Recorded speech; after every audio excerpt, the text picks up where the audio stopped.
Yeah, shall we get cracking? Are you ready, darling? You ready? I'm That's my first one.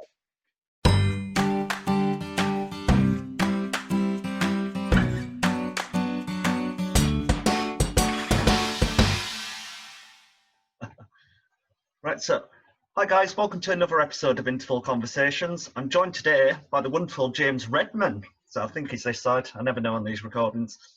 But James, I've done a few shows with James over the Yeah, years. Worked backstage on shows he's produced as well. And you worked for a few cruise lines as well, which is I did. I did indeed. Yeah. quite good. Like, must be very scary as well. Work on cruises. Yeah. Well, it is and it isn't. Like, I feel for my friends now that are still stuck at sea during the Oh God, pandemic. yeah. Jesus. Yeah, it's a bit touch and go. So, Yeah. James, how did you get your start in theatre? Well, my mum was always part of the amateur circuit. Got her start in the juniors, and when she met my dad, he was dragged into it. Dragged being the appropriate word because his first show was La Cage. She was a drag queen, leather bondage drag queen, which was great. So it was natural from that point that I started amateur theatre and dance classes and just stuff. And I just really got the bug and still doing it now. Yeah. So, at what point did you consider going professional? I have a complicated history with that. Right. So I initially considered it when I was about 14. Tried to really focus and do it seriously. But then about 17, I don't really know what happened, but I decided to become a doctor, which worked for a little bit. Went to medical school, went to UCL. And then when I was 19, I was diagnosed with Crohn's disease, which is stress related. So I was like, possibly shouldn't be a doctor then. Feels like that's a step in the wrong direction. Especially given everything that's going on now, the pandemic and stuff, like clearly would not have coped with that very well. No. So instead I decided to go into a much easier, more chilled out career of performing. Mhm. And yeah, just that was my start on my journey of becoming professional. Yeah. So, what was it actually like to work on a cruise ship, and how does it differ from the theatre you're used to? Um, well, it's amazing and horrendous. Yeah. It's very up and down. It's like I had some amazing times working on the shows and doing things that were probably definitely against the rules, stuff like that, and that was great. But it's also kind of like Big Brother mixed with X on the Beach, mixed with Love Island, and all on a boat. So it's slightly emotionally traumatic. And I did struggle mentally, especially on my first contract, because I was only 19 and I had no experience really in the professional world. And it was taxing. And something I do believe that needs to change, especially in cruise ship environments, is that they need some kind of like psychological help and psychologist on board that people Yeah. can go to, because there's serious problems with mental health that happen on ships that I think could be dealt with better. Yeah. We'll tag the cruise liners in this. Get them on it. Yeah, well, all of them. It's all of them. It's not just the ones that I worked for, Yeah. who were great. I worked for Tui and Morella, and Thompson before it was, when it was not Morella. Yeah, so, and they did the same that everyone else is doing. They did the best that they could, but I just think across the board there needs to be an overhaul in looking after your workers' mental health. Yeah. So, moving on from cruise lines, you started producing shows like with your own company with your mum. So, where did you get your start in producing? Well, it kind of goes back to that period in my life when I dropped out of medical school because of the stress and everything. I was kind of searching for what I really wanted to do, and I was thinking about auditioning for cruises. But at the time, Scott and Becky, who you know, were putting on Legally Blonde in Huddersfield, and my mum was in it. And I got dragged along to the rehearsals and kind of ended up helping them out a bit, giving notes to people, sorting out mics and stuff, and just generally helping. And it gave me such focus, and it really awakened my passion for theatre again. And then after that, Scott and Becky wanted to do Gypsy, but nobody could see their vision, what they wanted to do with it. Societies, so we just decided to kind of make our own. And we formed a company with the money from my inheritance from my granddad when he sadly passed away, and we named it High Flying Productions because he was a pilot, so it just kind of seemed to fit. Better than the name I've got for my company. Always keeping it classy. I love your name, honestly. Yeah. Apparently, when I launched it, my mum was at Square Chapel, and Sam Mitchell, one of the techies, he just saw my mum go, "Oh, for God's sake, I did not raise him like this." Which you did, Mum. You did. Now look at me, Mum. The fine, upstanding member of society that you are. I remember coming to see Gypsy, and do you remember me saying to you in the bar after, like, the set just got bigger? Like, where did you store it all? Because the playhouse is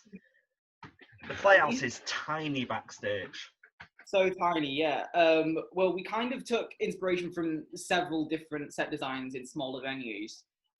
When we went to see Everybody's Talking About Jamie. Yeah.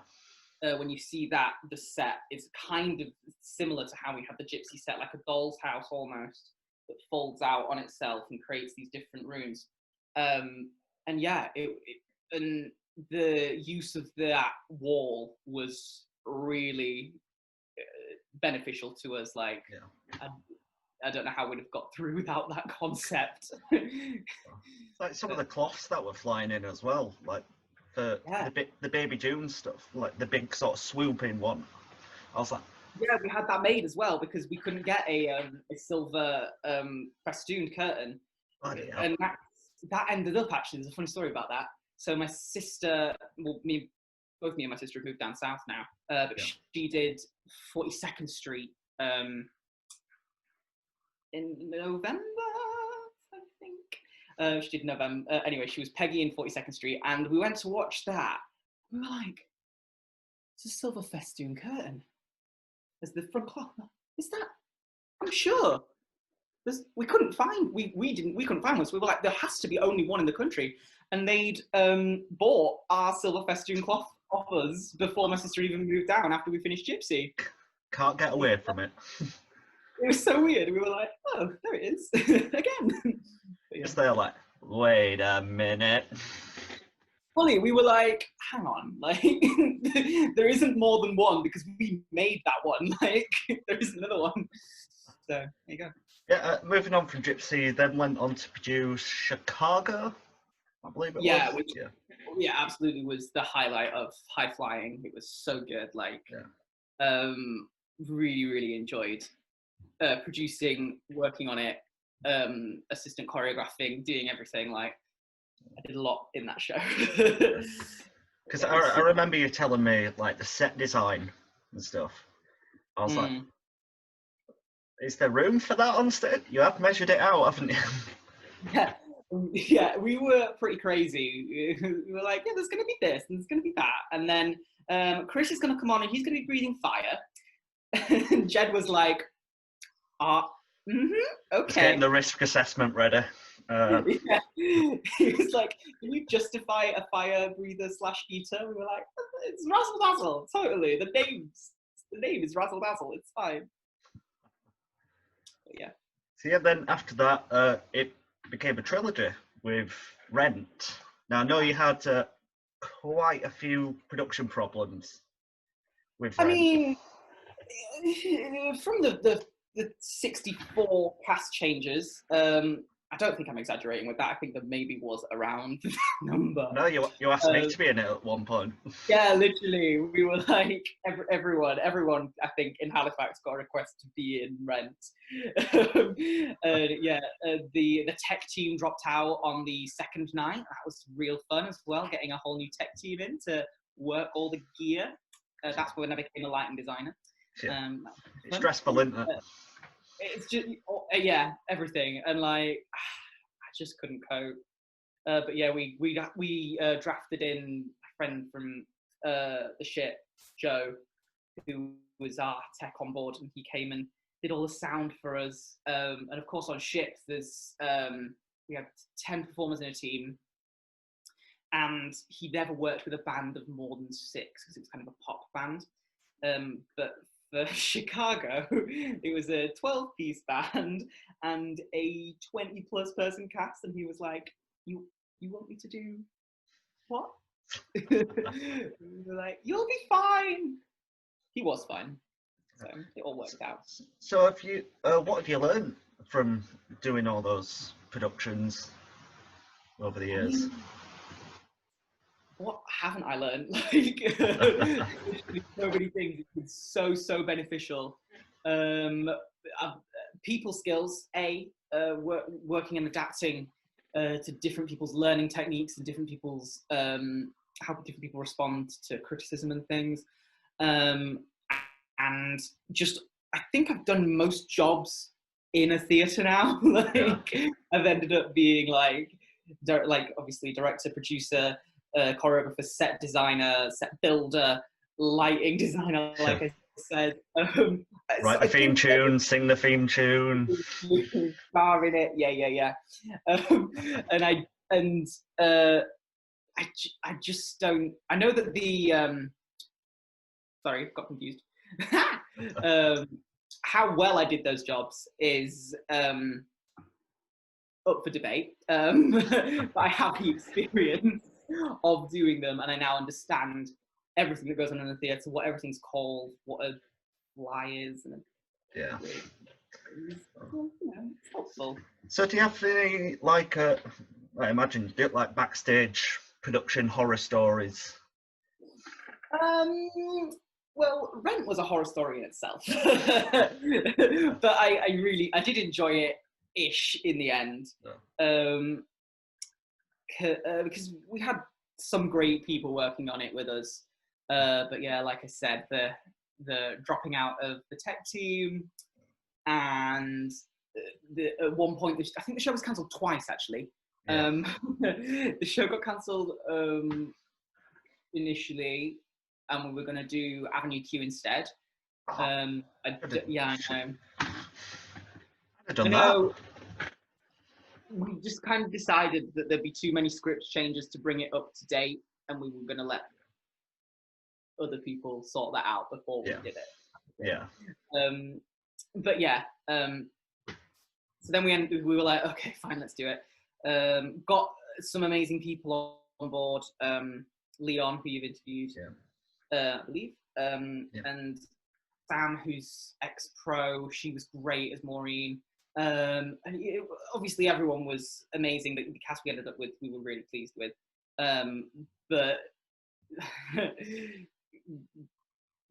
yeah, it was a whole thing.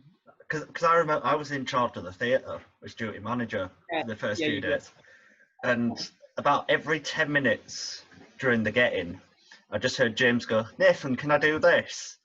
Like, what's I think one I remember you were practicing going up and down the steps in your high heels, obviously playing Angel, and he was stood on the top step. He went, "Can I jump from here?" No. I'm sure you can, but no. We don't need railing, right, Nathan? This is fine, yeah? You were like, It's sure. When you didn't tell me about the fire. I was like, oh yes, yeah. When we had all the flash paper. So it's like, Oh, it's fine. It'll go in a sec. No, it's going down. It's going near the fabric. Fire extinguisher.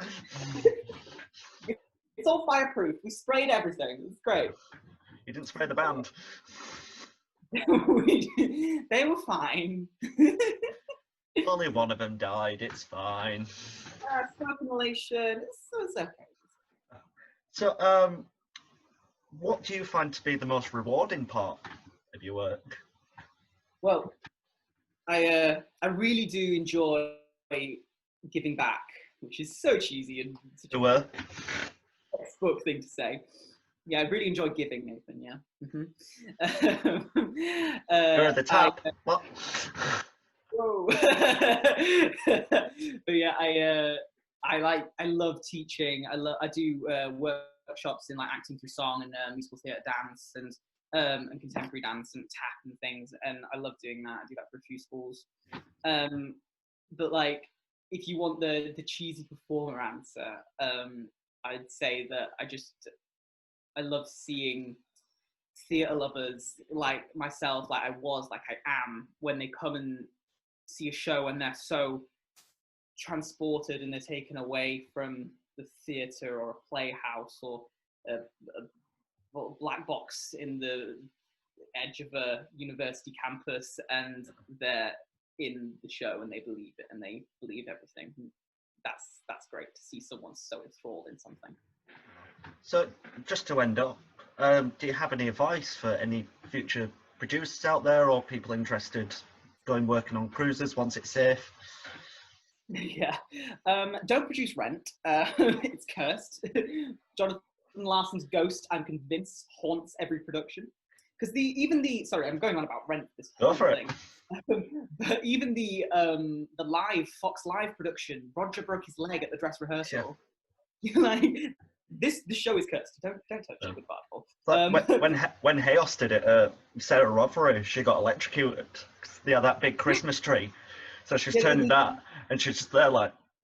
So luckily Tony Bottomley, Captain Tony, he just noticed and just broke the circuit. It was like, Jesus Christ. Then she was just like, yeah, literally. Yeah, Rent is cursed. Yeah, I swear to God, every show that there's always problems with Rent. Don't produce Rent. And in both jobs, you just have to listen and learn as much as you can along the way. Never stop learning. Never lose your rag. There's no point in getting annoyed.